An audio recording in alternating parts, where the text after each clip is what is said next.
Assalamualaikum dan selamat sejahtera.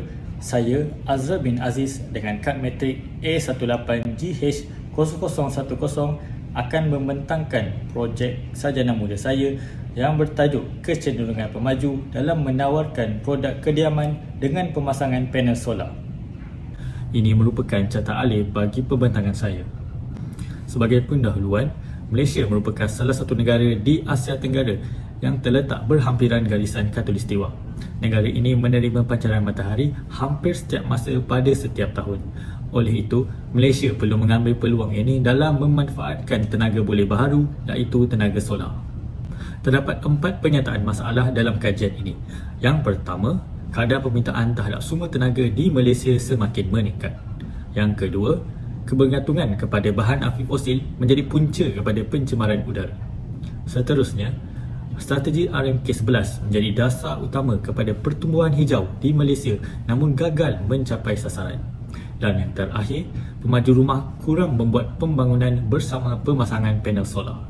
Maklumat kajian ini adalah untuk mengetahui pandangan pemaju berkaitan projek perumahan bersama pemasangan panel solar bagi membantu mereka memahami permintaan pembeli rumah apabila kajian pasaran dilakukan.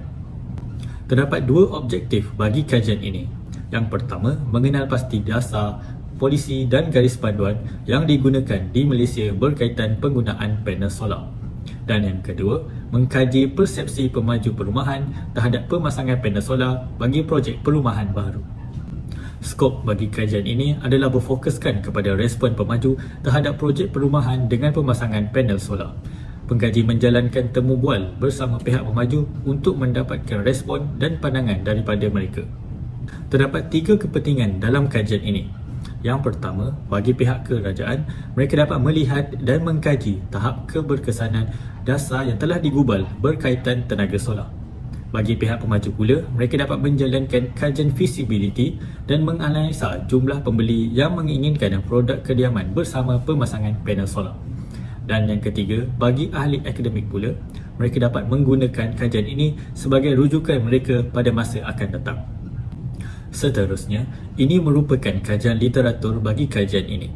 Dimulakan dengan definisi tenaga boleh baharu, pelaksanaan teknologi hijau di Malaysia, penggunaan panel solar, pihak yang terlibat dan perundangan berkaitan tenaga boleh baharu.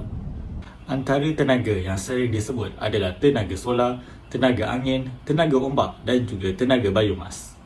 Tenaga solar ini merupakan tenaga daripada cahaya matahari kepada tenaga elektrik. Tenaga solar ini telah digunakan sejak pertengahan abad ke-20 lagi bagi sektor perumahan dan juga sektor komersial. Tenaga hidro pula merupakan tenaga daripada ombak kepada tenaga elektrik. Ombak yang dihasilkan daripada laut akan menghasilkan pergerakan yang statik dan mampu dimanfaatkan untuk penjanaan tenaga elektrik. Seterusnya adalah tenaga biomas. Buah kelapa sawit mempunyai potensi dalam penghasilan tenaga elektrik kerana kandungan kalorinya yang tinggi. Dan yang terakhir, tenaga angin, iaitu tenaga kinetik kepada tenaga elektrik. Bilah-bilah turbin yang dipasang akan berpusing menggunakan tenaga kinetik yang dihasilkan daripada angin. Antara pelaksanaan yang telah dibuat di Malaysia berkaitan teknologi hijau adalah Rangka Kerja Bandaraya Rendah Karbon LCCF daripada Kementerian Tenaga, Teknologi Hijau dan Air KETA. LCCF ini telah menjadi panduan kepada pemaju dan juga PBT dalam membuat keputusan berkaitan penyelesaian persekitaran yang lebih hijau. Antaranya adalah menanam lebih banyak pokok, memasang peralatan cekap tenaga di bangunan di BKL dan penukaran lampu jalan kepada lampu LED. Seterusnya adalah tarif elektrik hijau atau Green Electricity Tariff GET, merupakan inisiatif kerajaan bagi membekalkan tenaga elektrik yang lebih hijau dan mesra alam. Seterusnya adalah cabaran bandar rendah karbon. Maklumat program ini adalah untuk mengurangkan pelepasan karbon di seluruh negara sebanyak 45% menjelang tahun 2030. Dan yang terakhir, Feed-in Tarif FIT merupakan skim di mana pengguna boleh menghasilkan tenaga elektrik dan menjualkannya semula kepada TNB. Inisiatif ini adalah bagi menggalakkan lagi penggunaan tenaga boleh baharu dalam skala yang lebih kecil. Kerajaan juga telah melakukan beberapa inisiatif bagi menggalakkan lagi penggunaan tenaga solar di Malaysia. Antaranya adalah pertunjukan dan demonstrasi, di mana sektor industri menjadi sektor utama sebagai rujukan. Yang kedua adalah program Suria 1000, di mana kerajaan telah memberikan diskaun bagi sistem PV untuk lebih mudah dimiliki dan digunakan.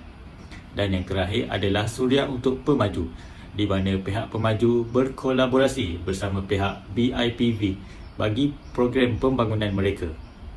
Antara pihak-pihak yang terlibat berkaitan tenaga solar ini adalah pihak berkuasa pembangunan tenaga lestari Sedar, Suruhanjaya Tenaga, Pusat Tenaga Malaysia dan juga Jabatan Alam Sekitar. Perundangan-perundangan berkaitan tenaga boleh baharu di Malaysia adalah Akta Tenaga Boleh Baharu 2011, Akta Suruhanjaya Tenaga 2001, Akta Pihak Berkuasa Pembangunan Tenaga Lestari 2011 dan Akta Bekalan Elektrik 1990 dan Peraturan-Peraturan Elektrik 1994. Metodologi kajian saya adalah bermula dengan penentuan tajuk, masalah, objektif, skop dan kepentingan kajian.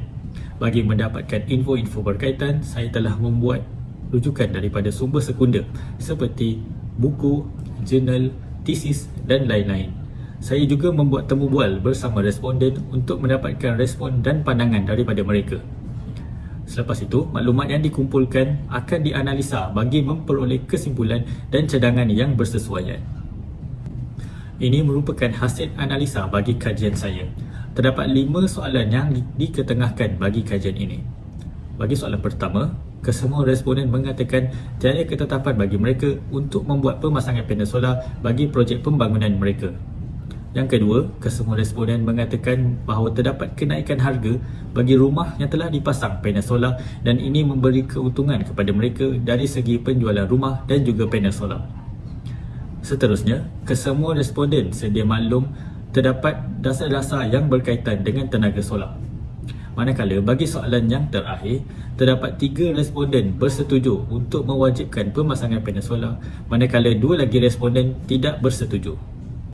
Oleh itu, cadangan yang dipilih adalah pihak pemaju perlu memperbanyakkan lagi jenis harta tanah dengan pemasangan panel solar seperti rumah banglo, rumah teres, sekolah dan kompleks beli belah. Yang kedua adalah pihak kerajaan perlu memberi galakan kepada masyarakat untuk menggunakan panel solar. Kesimpulannya, tenaga boleh baharu iaitu tenaga solar adalah amat penting bagi menjamin bekalan tenaga di Malaysia tanpa perlu bergantung kepada penggunaan bahan api fosil. Dengan adanya dasar, polisi dan akta yang berkaitan, pihak memaju boleh menggunakannya sebagai panduan bagi pemasangan panel solar bagi produk kediaman. Persepsi pemaju terhadap pemasangan panel solar ini adalah amat positif dan ini dapat membantu pihak kerajaan untuk mempromosikan panel solar kepada masyarakat awam. Sekian sahaja daripada saya. Terima kasih.